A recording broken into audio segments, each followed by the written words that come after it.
ನನ್ನ ಹೆಸರು ಸತ್ಯ, ನಾನು ತುಂಬಾ ಒಳ್ಳೆ ಒಬ್ಬ ಕಾರ್ ಕಳ್ಳ. ಕಾರ್ ಕದಿಯೋದ್ರಲ್ಲೂ ಒಳ್ಳೆಯವನು ಇರ್ತಾನಾ ಅನ್ನೋ ಕುತೂಹಲ ನಿಮಗೆ ಇರಬೇಕು. ಕಾರಣ ಇಷ್ಟೇ, ನಾನು ಕದ್ದಿರುವ ಕಾರ್ ಅನ್ನು ಯಾರಿಗೂ ಮಾರೋದಿಲ್ಲ. ಅಂದಮೇಲೆ ಮತ್ತೆ ಕಾರ್ ಯಾಕ್ ಕದಿಬೇಕು ಅನ್ನೋ ಪ್ರಶ್ನೆ ನೀವು ನನ್ನ ಕೇಳಬೇಕು ಅನ್ನಿಸ್ತಿದೆ ಅಲ್ವಾ? ನಾನು ಕಾರ್ ಕದಿತೀನಿ ನಿಜ, ಆದ್ರೆ ಮರಳಿ ಅವರಿಗೆ ವಾಪಸ್ ಮಾಡ್ತೀನಿ. ಯಾಕೆ ಮತ್ತೆ ಪ್ರಶ್ನೆ ಕೇಳ್ತೀರಾ? ಲಾಭ ಏನು? ನನ್ನ ಪ್ರಕಾರ ಕಾರ್ ತಗೊಳ್ಳೋದು ತುಂಬಾ ಆಸೆಯಿಂದ ಖರೀದಿ ಮಾಡ್ತಾರೆ, ಇನ್ನೂ ಕೆಲವರಿಗೆ ಅನಿವಾರ್ಯವಾಗಿರುತ್ತೆ. ಅದಕ್ಕಾಗಿ ಕಾರ್ ಅವರಿಗೆ ಮರಳಿ ಕೊಟ್ಟು ಬಿಡ್ತೀನಿ. ಆದ್ರೆ ನಾನು ಸುಮ್ನೆ ಕೊಡೋದಿಲ್ಲ, ಏನ್ ಮಾಡ್ತೀನಿ ಮುಂದೆ ಓದಿ. ನಾನು ಕಾರ್ ಕದಿಯೋಕ್ಕೂ ಫಸ್ಟ್ ನನ್ನ ಅಸಿಸ್ಟೆಂಟ್ ಕಳಿಸಿ ಕದಿಯುವವರ ಪೂರ್ತಿ ಡೀಟೇಲ್ಸ್ ಪಡೀತೀನಿ. ನನ್ನ ಅಸಿಸ್ಟೆಂಟ್ ಅವರ ಪರಿಚಯ ಮಾಡಿಕೊಂಡು ತುಂಬಾ ಆತ್ಮೀಯನಾಗುತ್ತಾನೆ, ಯಾವುದೇ ಕೆಲಸಕ್ಕೂ ಇವನನ್ನೇ ಕರಿಬೇಕು, ಆ ರೀತಿ ಅವನ ಸ್ನೇಹ ಬೆಳೆಸಿಕೊಳ್ಳುತ್ತಾನೆ. ಅವರ ಮನೆಯಲ್ಲಿ ಕಾರ್ ಕಳ್ಳತನವಾದರೆ ಇವನಿಗೆ ಕರೆ ಮಾಡಿ ಐಡಿಯಾ ಕೇಳಬೇಕು. ಆ ರೀತಿಯಲ್ಲಿ ಅವರ ಸ್ನೇಹ ಸಂಪಾದನೆ ಮಾಡಿಕೊಂಡಿರುತ್ತಾನೆ. ಕೂಡಲೇ ಕಾರ್ ಮಾಲೀಕ ಇವನಿಗೆ ಕರೆ ಮಾಡುತ್ತಾನೆ, ಹೀಗೆ ಕಾರ್ ಕಳುವಾಗಿದೆ, ಏನು ಮಾಡುವುದು? ಆಗ ನನ್ನ ಅಸಿಸ್ಟೆಂಟ್ ಅವರನ್ನು ನನ್ನ ಬಳಿ ಕರೆದುಕೊಂಡು ಬರುತ್ತಾನೆ. ಅವರು ಬರುವ ಹೊತ್ತಿಗೆ ನನ್ನ ಮನೆಯನ್ನು ಸ್ವಲ್ಪ ಆಫೀಸ್ ರೀತಿಯಲ್ಲಿ ಸಿಂಗರಿಸಿ ಧೂಳು ಹಿಡಿದ ಫೈಲ್ಸ್ಗಳನ್ನು ಕೊಡವಿ ಒಂದು ಟೇಬಲ್ ಹಾಕಿ ಮನೆಯ ಮುಂದೆ ಇರುವ ಬೋರ್ಡ್ನ ಚೆನ್ನಾಗಿ ತೊಳೆದು ತಗಲು ಹಾಕಿರುತ್ತೇನೆ. ಬೋರ್ಡ್ ಮೇಲೆ ಸತ್ಯ, ಡಿಟೆಕ್ಟಿವ್ ಎಂದು, ಸ್ಪೆಷಲಿಸ್ಟ್ ಇನ್ ಕಾರ್ ಹುಡುಕಿಕೊಡುವೆ ಎಂದು ಬರೆದುಕೊಂಡಿರುತ್ತೇನೆ. ಎಷ್ಟೋ ಬಾರಿ ಪೊಲೀಸರು ಸಹ ನನ್ನ ಸಹಾಯ ಪಡೆದಿದ್ದಾರೆ. ನನ್ನ ಮೇಲೆ ಒಂದು ಕೇಸ್ ಕೂಡ ಇಲ್ಲ. ಹೀಗೆ ಹೇಗೋ ಜೀವನ ಸಾಗುತ್ತಿತ್ತು.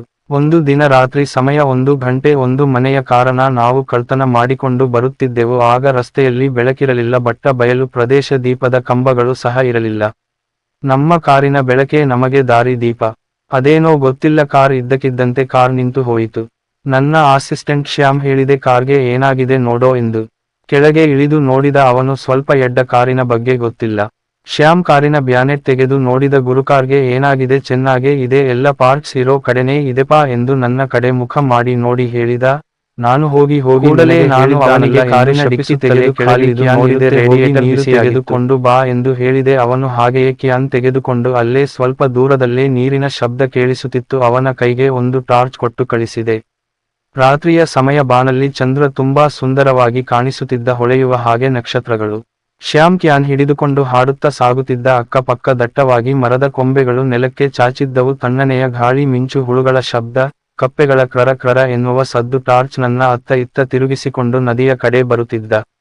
ಆಗ ಅವನಿಗೆ ಬೆಳಕಿನಲ್ಲಿ ಒಂದು ಆಕಾರ ಕಣ್ಣಿಗೆ ಬಿತ್ತು.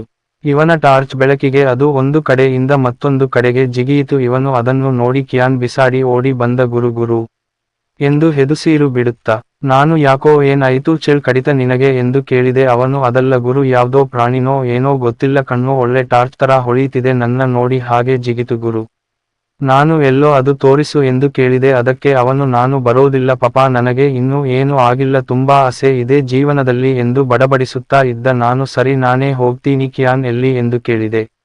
ಅವನು, ಕ್ಯಾನ್, ಆಹಾ, ಅದನ್ನು ನೋಡಿದ ಅವಸರದಲ್ಲಿ ಅಲ್ಲೇ ಬಿಸಾಡಿರಬೇಕು ಎಂದು ಹೇಳಿ ಸೀದಾ ಕಾರ್ ಒಳಗೆ ಕೂತು ಬಿಟ್ಟ. ಸರಿ ಇಲ್ಲೇ ಇರು, ನಾನು ಹೋಗಿ ನೀರು ತಗೊಂಡು ಬರ್ತೀನಿ ಎಂದು ಹೇಳಿ ಹೊರಟೆ. ಶ್ಯಾಮ್, ಗುರು ಬೇಡ ಗುರು, ಯಾವ್ದೋ ಕಾಡು ಮೃಗ ಆಗಿರ್ಬೇಕು, ಹುಲಿನೋ ಚಿರತೆನೋ ಆಗಿರ್ಬೇಕು ಎಂದು ಹೇಳಿದ. ಹೇ ಬೈಮುಚ್ಚೋ ಎಂದು ಹೇಳಿ ಟಾರ್ಚ್ ತೆಗೆದುಕೊಂಡು ಅಲ್ಲಿಂದ ಹೊರಟೆ.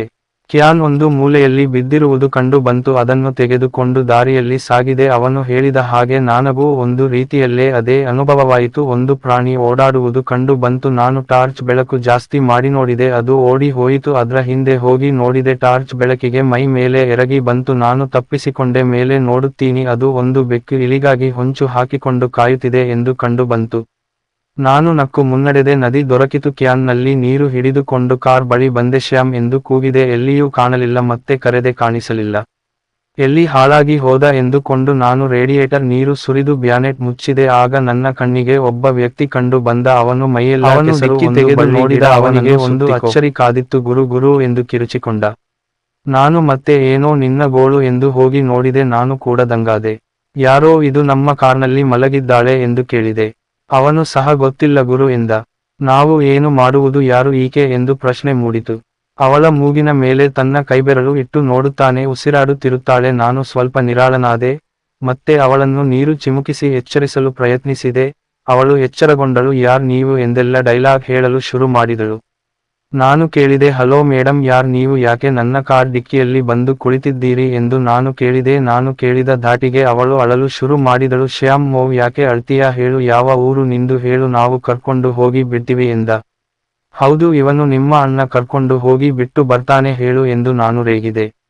ಶ್ಯಾಮ್, ಗುರು ಸುಮ್ನೆ ಇರು, ಯಾರಾದ್ರೂ ನೋಡಿ ನಮ್ಮ ಬಗ್ಗೆ ತಪ್ಪು ತಿಳ್ಕೊಂಡಾರು. ಸರಿ ಸರಿ, ಅದೇನು ಕೇಳ್ಬೇಕೋ ಕೇಳು, ಕೆಳಗಿಳಿಸಿ ಕಳಿಸು, ನಾವು ಹೋಗೋಣ ಎಂದು ಹೇಳಿ ನಾನು ಕಾರಿನ ಒಳಗೆ ಕುಳಿತೆ. ಶ್ಯಾಮ್ ಸರಿ ಎಂದು ಹೇಳಿ ಅವಳನ್ನು ಡಿಕ್ಕಿ ನಿಂದ ಕೆಳಗೆ ಇಳಿಸಿದ. ಏನು ಕೇಳಿದರೂ ಆಕೆ ಏನು ಹೇಳಲಿಲ್ಲ. ನಾನು ಸರಿ, ಅವಳನ್ನು ಕೆಳಗೆ ಇಳಿಸಿದ ಎಂದು ಕೇಳಿದೆ. ಶ್ಯಾಮ್ ಹೋ ಎಂದ. ಸರಿ ಬಾ, ನಾವು ಹೋಗೋಣ ಎಂದ. ಸರಿ ಎಂದು ಹೇಳಿ ಶ್ಯಾಮ್ ಕಾರಿನಲ್ಲಿ ಬಂದು ಕುಳಿತ. ಇಬ್ಬರು ಅಲ್ಲಿಂದ ಸ್ವಲ್ಪ ದೂರ ಹೊರಟೆವು. ಶ್ಯಾಮ್ ಹಿಂದೆ ತಿರುಗಿ ನೋಡಿದ, ಆ ಹುಡುಗಿ ಕಾಣಿಸಲಿಲ್ಲ. ಗುರು, ಹುಡುಗಿ ಇಲ್ಲ ಎಂದು ಹೇಳಿದ. ಹೋಗ್ಲಿ ಬಿಡು ಎಂದು ಹೇಳಿ ಮುಂದೆ ಸಾಗಿದೆ. ಆ ಹುಡುಗಿ ನದಿಯ ಬಳಿ ಇರುವುದು ಕಂಡು ಬಂತು. ಶ್ಯಾಮ್, ಗುರು, ಆ ಹುಡುಗಿ ನದಿಯ ಹತ್ರ ಇದ್ದಾಳೆ ನೋಡು, ಸಾಯೋಕ್ಕೆ ಇರ್ಬೇಕು ಬಿಡೋ ಎಂದು ಮುಂದೆ ಸಾಗಿದೆ. ಶ್ಯಾಮ್, ಗುರು, ಪಾಪ ಹೆಣ್ಣು ಹುಡುಗಿ ಗುರು, ಇನ್ನು ಚಿಕ್ಕ ವಯಸ್ಸು ಎಂದು ಹೇಳಿದ. ಅವನ ಮಾತು ನನ್ನ ತಲೆ ಕೆಡಿಸಿತು. ಕೊನೆಗೆ ಕಾರ್ ನಿಲ್ಲಿಸಿದೆ. ಅವಳು ನದಿಗೆ ಹಾರಿ ಬಿಟ್ಟಳು. ನಾನು ಕೂಡಲೇ ಓಡಿ ನೀರಿಗೆ ಧುಮುಕಿದೆ. ನದಿಯ ರಭಸ ಜೋರಾಗಿ ಇದ್ದರಿಂದ ಅವಳು ಕಾಣಿಸಲಿಲ್ಲ. ನಾನು ವಾಪಸ್ ದಡಕ್ಕೆ ಬಂದೆ. ನಾನು ಸಪ್ಪೆ ಮುಖ ಹಾಕಿ ಶ್ಯಾಮ್ ಮುಖ ನೋಡಿ ಸಿಗಲಿಲ್ಲ ಎಂದು ಹೇಳಿದೆ. ಆದ್ರೆ ಕಾರ್ ಸ್ಟಾರ್ಟ್ ಮಾಡುವಾಗ ಯಾರೋ ಕೆಮ್ಮಿದ ಶಬ್ದ ಕೇಳಿಸಿತು. ನಾನು ಕಾರ್ ನಿಂದ ಇಳಿದು ನೋಡಿದೆ, ಯಾರು ಕಾಣಿಸಲಿಲ್ಲ. ಮತ್ತೆ ಒಳಗೆ ಕುಳಿತೆ, ಮತ್ತೆ ಅದೇ ಶಬ್ದ ಕೇಳಿಸಿತು. ಮತ್ತೆ ದಡದ ಬಳಿ ಬಂದು ನೋಡಿದೆ, ಅದೇ ಹುಡುಗಿ, ನೀರಿಗೆ ಹಾರಿದ ಹುಡುಗಿ ಕಾಣಿಸಿಕೊಂಡಳು. ಶ್ಯಾಮ್ ಕರೆದು, ನೋಡೋ, ಆ ಹುಡುಗಿ ಸತ್ತಿಲ್ಲ, ಬದುಕಿದ್ದಾಳೆ. ಅವನು ನೋಡಿ ಅವಳ ಬಳಿ ಹೋಗಿ, ಯಾಕ್ರೀ ಸಾಯೋಕ್ಕೆ ಹೋದ್ರಿ ನೀವು ಎಂದುಕೆ ಪೂರ್ಣವಿರಾಮ. ಶ್ಯಾಮ್ ಕರೆದು, ನೋಡೋ, ಆ ಹುಡುಗಿ ಸತ್ತಿಲ್ಲ, ಬದುಕಿದ್ದಾಳೆ. ಅವನು ನೋಡಿ ಅವಳ ಬಳಿ ಹೋಗಿ, ಯಾಕ್ರೀ ಸಾಯೋಕ್ಕೆ ಹೋದ್ರಿ ನೀವು ಎಂದು ಕೇಳಿದೆಯೋ. ನಾನು ಸಾಯೋಕ್ಕೆ ಹೋಗಿಲ್ಲ, ಬಿಕ್ಕಳಿಕೆ ಬಂತು, ಅದಕ್ಕೆ ನೀರು ಕುಡಿಯೋಕ್ಕೆ ಹೋದೆ ಅಷ್ಟೇ. ಮತ್ತೆ ಬಟ್ಟೆ ಯಾಕೆ ಒದ್ದೆಯಾಗಿದೆ, ನೀರು ಕುಡಿತಿದ್ದೆ. ನಾನು ನಿಂತಿದ್ದ ಕಲ್ಲು ತುಂಬಾ ಪಾಚಿ ಇತ್ತು, ಕಾಲ್ ಜಾರಿ ಬಿದ್ದೆ ಎಂದು ಹೇಳಿದಳು. ಈ ಮಾತನ್ನು ಕೇಳಿದ ನಾನು ತಲೆ ಮೇಲೆ ಕೈ ಹೊತ್ತು ಕೂತೆ. ಶ್ಯಾಮ್ ಮತ್ತೆ, ನೀವು ಎಲ್ಲಿಗೆ ಹೋಗ್ಬೇಕು ಹೇಳಿ, ನಾವು ಹೋಗೋ ದಾರಿಯಲ್ಲಿ ಬಿಟ್ಟು ಹೋಗ್ತೀವಿ ಎಂದು ಕೇಳಿದ. ನಾನು ಪೊಲೀಸ್ ಸ್ಟೇಷನ್ ಹೋಗ್ಬೇಕು. ಶ್ಯಾಮ್ ನನ್ನ ಮುಖ ನೋಡಿದ. ನಾನು ಸಾಯಿಸೋ ರೀತಿ ಮುಖ ಮಾಡಿಕೊಂಡೆ. ಅವನು ಭಯದಿಂದ, ಯಾಕ್ರೀ ಪೊಲೀಸ್ ಸ್ಟೇಷನ್ ಹೋಗ್ಬೇಕು ಎಂದು ಕೇಳಿದ. ಪೂರ್ಣವಿರಾಮ. ನಾನು ಒಂದು ಕಂಪ್ಲೇಂಟ್ ಕೊಡಬೇಕು. ಶ್ಯಾಮ್ ಕೇಳಿದ, ಏನ್ ಕಂಪ್ಲೇಂಟ್ ಕೊಡ್ತೀರಾ, ಅವಳು ನಿಮಗೆ ಯಾಕ್ರೀ, ಏನೋ ಕೊಡ್ತೀನಿ. ಶ್ಯಾಮ್, ಸರಿ, ಏನಾದ್ರೂ ಕೊಡಿ ನಂಗೆ ಏನು ಎಂದು ಹೇಳಿ ಅವಳನ್ನು ಕರೆದುಕೊಂಡು ಪೊಲೀಸ್ ಸ್ಟೇಷನ್ ಬಳಿ ಕರೆದುಕೊಂಡು ಹೋದ್ವಿ. ದೂರದಲ್ಲೇ ಬಿಟ್ಟು ನಾವು, ಸರಿ ನಾವು ಹೋಗ್ತೀವಿ, ಅದೇನು ಕಂಪ್ಲೇಂಟ್ ಕೊಡಬೇಕೋ ಕೊಡಿ ಎಂದು ಹೇಳಿ ಕಾರ್ ಸ್ಟಾರ್ಟ್ ಮಾಡಿದೆವು. ಆಗ ಅವಳು, ನಾನು ಒಳಗೆ ಹೋಗಿ ಬರ್ತೀನಿ, ಸ್ವಲ್ಪ ಹೊತ್ತು ಇಲ್ಲೇ ಕಾಯ್ತೀರಾ ಎಂದು ಕೇಳಿದಳು. ನಾವು ಆಗೋದಿಲ್ಲ ಎಂದು ಹೇಳಿದೆವು. ಅವಳು, ಹೌದಾ, ಮಾಡ್ತೀನಿ, ನಿಮ್ಮ ಮೇಲೆ ಕಂಪ್ಲೇಂಟ್ ಕೊಡ್ತೀನಿ ಎಂದು ಧಮ್ಕಿ ಹಾಕಿದಳು. ಹಲೋ, ಏನೋ ಉಪಕಾರ ಆಗ್ಲಿ ಅಂತ ಮಾಡಿದ್ರೆ ನಮಗೆ ಪೂಜೆನಾ, ಹೋಗ್ರಿ, ಅದೇನು ಕಂಪ್ಲೇಂಟ್ ಕೊಡ್ತಿರೋ ಕೊಡ್ರಿ ಎಂದು ಹೇಳಿದೆ. ಅದಕ್ಕೆ ಶ್ಯಾಮಣ್ಣ, ಬೇಡ ಸುಮ್ನಿರೋ, ಮೊದಲೇ ಪೊಲೀಸ್ರವರು ಹೆಣ್ಣು ಮಕ್ಕಳು ಕಣ್ಣೀರು ಇಟ್ರೆ ನಮ್ಮನ್ನ ರುಬ್ಬಿಬಿಡ್ತಾರೆ, ಹಾಗೆ ಕಾರನ್ನು ಇವತ್ತೇ ಕದ್ದಿರೋದು, ಏನಾದ್ರೂ ಗೊತ್ತಾದ್ರೆ ನಮ್ಮ ಕತೆ ಅಷ್ಟೇ ಎಂದು ಎಚ್ಚರಿಸಿದ. ನಾನು ಯೋಚ್ನೆ ಮಾಡಿ ಆಮೇಲೆ ನಯವಾಗಿ, ಸುಮ್ನೆ ಯಾಕೆ ಜಗಳ, ಹೋಗಿ ಬನ್ನಿ, ನಾವು ಇರುತ್ತಿವೆ ಎಂದು ಹೇಳಿದೆ. ಅವಳು ಒಳಗೆ ಹೋಗಿ 15 ನಿಮಿಷ ಬಿಟ್ಟು ಒಬ್ಬ ಕಾನ್ಸ್ಟೇಬಲ್ ಜೊತೆ ಬರುತ್ತಿರುವುದನ್ನು ನೋಡಿ, ಏನ್ ಗ್ರಹಚಾರ ಕಾದಿದೆಯೋ ನಮಗೆ ಎಂದು ಅವನ ಮುಖ ನೋಡಿ ಹೇಳಿದೆ. ಹತ್ತಿರ ಬಂದ್ರು ಕಾನ್ಸ್ಟೇಬಲ್. ಸರ್, ಈ ಮೇಡಮ್ನ ನಾವು ಸ್ಟೇಷನ್ ಒಳಗೆ ಇಡೋಹಾಗಿಲ್ಲ, ನಿಮ್ಮ ಮನೆಗೆ ಕರೆದುಕೊಂಡು ಹೋಗಿ ಎಂದು ಹೇಳಿದ. ಅವನು ಹೇಳಿದ ಮಾತು ಕೇಳಿ ಚಕ್ಕರ್ ಹೊಡೆದ ಹಾಗೆ ಆಯಿತು. ಆಗ ನಮಗೆ ಪರಿಚಯ ಇದ್ದ ಕಾನ್ಸ್ಟೇಬಲ್ ಬಂದ. ಅವನ ಹೆಸರು ರಾಮಯ್ಯ. ನಮ್ಮನ್ನು ನೋಡಿ, ಏನು ಇಷ್ಟು ಹೊತ್ತಿನಲ್ಲಿ, ಅದು ಸಸ್ಟೇಷನ್ ಮುಂದೆ ಕೇಳಿದ. ನಾನು ನಡೆದ ಘಟನೆ ಹೇಳಬೇಕು. ಅಷ್ಟು ಹೊತ್ತಿಗೆ ಅವಳು, ಇವರು ನನ್ನ ಗಂಡ ಮನೆಯಲ್ಲಿ ಜಗಳವಾಗಿದೆ, ಅದಕ್ಕೆ ನನ್ನನ್ನು ಪೊಲೀಸ್ ಸ್ಟೇಷನ್ ಬಳಿ ಕರೆದುಕೊಂಡು ಬಂದಿದ್ದಾರೆ ನೋಡಿ ಅಣ್ಣ ಅಂದು ಬಿಟ್ಟಳು. ಅವನು, ಹೆಣ್ಣು ಮಕ್ಕಳು ಆದ್ರೆ ಕರುಣೆ ಸ್ವಲ್ಪ ಜಾಸ್ತಿ. ನನ್ನ ಮುಖ ನೋಡಿ, ಏನ್ ಸರ್ ನೀವು ಮದುವೆ ಆಗಿರೋದು, ಒಂದು ಮಾತು ಹೇಳಿಲ್ಲ ಎಂದು ಕೇಳಿದ. ಕಾನ್ಸ್ಟೇಬಲ್ ಕೇಳಿದ. ಅವಳು, ಅದಕ್ಕೆ ನನ್ನ ತಮ್ಮ ಎಂದು ಅವನ ಬಾಯಿಯನ್ನು ಸಹ ಮುಚ್ಚಿಸಿ ಬಿಟ್ಟಳು. ಇಬ್ಬರ ಏನು ಮಾತಾಡೋಬೇಕು ತಿಳಿಯಲಿಲ್ಲ. ಅವಳ ಮಾತಿಗೆ ನಮ್ಮ ಬಾಯಿ ಕಟ್ಟಿ ಹೋಗಿತ್ತು. ಇಬ್ಬರು ಪೊಲೀಸ್ ಕಾನ್ಸ್ಟೇಬಲ್, ಸರ್ ಇಬ್ಬರು ಅಡ್ಜಸ್ಟ್ ಮಾಡ್ಕೊಂಡು ಹೋಗಿ ಸರ್ ಎಂದು ಅವಳನ್ನು ಕಾರಿನ ಒಳಗೆ ಕುಳಿಸಿ, ಈಗ ಮನೆಗೆ ಹೋಗಿ ಸರ್ ಎಂದು ಹೇಳಿದರು. ನಾನು ತಲೆಯಾಡಿಸಿ ಕಾರ್ ಸ್ಟಾರ್ಟ್ ಮಾಡಿ ಹೊರಟೆ. ದಾರಿಯಲ್ಲಿ ಹೋಗುತ್ತಿರುವಾಗ ಶ್ಯಾಮು, ಏನ್ ನಡೀತಿದೆ ಎಂದು ಅವವನ್ನು ಕೇಳಿದೆ. ಗುರು, ನಂಗೂ ಅರ್ಥ ಆಗ್ತಿಲ್ಲ ಗುರು, ಸುಮ್ನೆ ಇರಲಾರದೆ ಶನಿಮಹಾತ್ಮನ ಹೆಗಲ ಮೇಲೆ ಕೂರಿಸಿಕೊಂಡಿದ್ದೀವಿ. ಮನೆ ತಲುಪಿದರು. ಎಲ್ಲರೂ ಕೆಳಗೆ ಇಳಿದರು. ಮನೆಯ ಬಾಗಿಲು ತೆರೆದು ಒಳಗೆ ಹೋಗಿ ಲೈಟ್ ಹಾಕಿದ. ಅವಳ ಬಟ್ಟೆ ಒದ್ದೆಯಾಗಿತ್ತು. ಅವಳು, ನಂಗೆ ಒಂದು ಡ್ರೆಸ್ ಕೊಡ್ತೀರಾ, ಈ ಬಟ್ಟೆಯಲ್ಲೇ ಮಲಗಿದ್ರೆ ಶೀತ ಆಗುತ್ತೆ ಎಂದು ಹೇಳಿದಳು. ನಾನು ಅವನ ಮುಖ ನೋಡಿದೆ. ಅವನಿಗೆ ಅರ್ಥವಾಯಿತು. ಒಳಗೆ ಇದ್ದ ಯಾವುದೋ ಟೀ ಶರ್ಟ್ ಕೊಟ್ಟು ಬಂದ. ಅವಳು, ರೀ ಇದು ಬೇಡ, ಅಲ್ಲಿ ರೆಡ್ ಕಾಣಿಸ್ತಿದೆಯಲ್ಲ ಅದು ಕೊಡಿ ಎಂದಳು. ಅವನು ನನ್ನ ಮುಖ ನೋಡಿ ಗುರು ಎಂದು ರಾಗ ತೆಗೆದ. ನಾನು ಮರು ಮಾತಾಡದೆ ಅವನ ಕೈಗೆ ಕೊಟ್ಟೆ. ಆಮೇಲೆ ಅವಳು ಬಂದು ನಂಗೆ ಹೊಟ್ಟೆ ಹಸಿವು ಆಗ್ತಿದೆ ಎಂದು ಕೇಳಿದಳು. ಸಮಯ ಆಗಲೇ 3 ಗಂಟೆಯಾಗಿತ್ತು. ಶ್ಯಾಮ್ ನೋಡಿ ಫ್ರಿಜ್ ಇದೆ, ಅದ್ರಲ್ಲಿ ಹಣ್ಣು, ಹಾಲು, ಮೊಸರು, ಬೆಣ್ಣೆ, ಬ್ರೆಡ್ ಏನ್ ಬೇಕೋ ತಿಂದು ಲೈಟ್ ಆಫ್ ಮಾಡಿ ಮಲ್ಕೊಳ್ಳಿ ಎಂದ. ಅವಳು ಸರಿ, ಆದ್ರೆ ನಂಗೆ ಬೆಡ್ ಮೇಲೆ ಮಲಗಿದ್ರೆ ನಿದ್ರೆ ಬರೋದು ಎಂದು ರಾಗ ತೆಗೆದಳು. ಶ್ಯಾಮ್ ರೀ, ಇಲ್ಲಿ ಬೆಡ್ ಇಲ್ಲ ಅಣ್ಣ, ರೂಮ್ನಲ್ಲಿ ಮಾತ್ರ ಬೆಡ್ ಇರೋದು, ಅದಕ್ಕೆ ಸರಿ ಅಲ್ಲೇ ಮಲಗ್ತೀನಿ ಎಂದಳು. ಶ್ಯಾಮ್ ಒಂದು ಕ್ಷಣ ಗರ ಬಡಿದವನಂತೆ ನಿಂತುಕೊಂಡ. ನಾನು ಆಗಲೇ ಮಲಗಿಕೊಂಡಿದ್ದೆ, ಇವರ ಮಾತು ಒಂದು ನನ್ನ ಕಿವಿಗೆ ಬೀಳಲಿಲ್ಲ. ಆ ದಿನ ಗಾಢವಾದ ನಿದ್ರೆ ಆವರಿಸಿತ್ತು. ಬೆಳಗ್ಗೆಯಾಯಿತು. ನಾನು ಶ್ಯಾಮ್ ಕಾಫಿ ಕಣೋ ಏನು ಹೇಳಿದೆ. ಅವನು ಸಹ ಅಣ್ಣ ಬಂದೆ ಎಂದು ಹೇಳಿದ. ನಾನು ರೂಮ್ ಬಾಗಿಲು ತೆರೆದೆ. ಬಿಸಿ ಬಿಸಿ ಕಾಫಿಯ ಪರಿಮಳ ನನ್ನ ಮೂಗಿಗೆ ಬಡಿಯಿತು. ನಾನು ಕಾಫಿ ಹಿಡಿದು ಹೊರಬಂದೆ. ಶ್ಯಾಮ್ ಮತ್ತೊಂದು ಕಾಫಿಯನ್ನು ಹಿಡಿದು ಅವಳಿಗಾಗಿ ಮನೆಯ ಸುತ್ತ ಹುಡುಕಿದ, ಕಾಣಿಸಲಿಲ್ಲ. ವಾಪಸ್ ಅಡುಗೆ ಮನೆಗೆ ತೆರಳಬೇಕು. ಆಗ ರೂಮ್ ನಿಂದ ಶಬ್ದ ಕೇಳಿಬಂತು. ಒಳಗೆ ಹೋಗಿ ನೋಡುತ್ತಾನೆ, ಬೆಡ್ ಮೇಲೆ ಮಲಗಿರುವುದನ್ನು ನೋಡಿ ಬೆಡ್ಶೀಟ್ ಸರಿಸಿ ನೋಡಿದ ಹಾಗೆ ಕಣ್ಣು ಬಾಯಿ ಬಿಟ್ಟು ನಿಂತ. ಅವನ ಕೈನಲ್ಲಿದ್ದ ಕಾಫಿ ಗ್ಲಾಸ್ ಕೆಳಗೆ ಬಿತ್ತು. ನಾನು ಓಡಿಬಂದು ನೋಡಿದೆ ಏನಾಯಿತು ಎಂದು. ಆ ದೃಶ್ಯವನ್ನು ನೋಡಿ ಆಘಾತವಾಯಿತು. ನೆನ್ನೆ ಬಂದಿದ್ದ ಆ ಹುಡುಗಿ ನನ್ನ ಬೆಡ್ ಮೇಲೆ ಮಲಗಿದ್ದಳು. ಶ್ಯಾಮ್ ನನ್ನ ನೋಡಿ ಗುರು ಎಂದು ಕಣ್ಣು ದಿಟ್ಟಿಸಿ ನೋಡಿದ.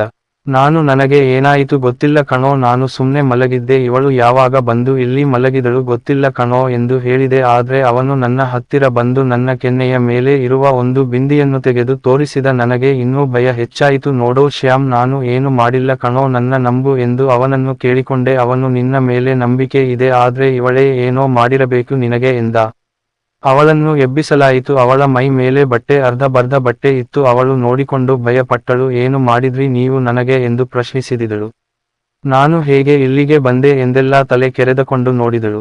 ನಾನು ಏನು ಮಾಡಿಲ್ಲ, ನೀವು ಹೇಗೆ ಬಂದ್ರೋ ನನಗೆ ಗೊತ್ತಿಲ್ಲ, ನಾನು ಏನು ಮಾಡಿಲ್ಲ ಎಂದು ಬಡಬಡಿಸುತ್ತಿದ್ದೆ.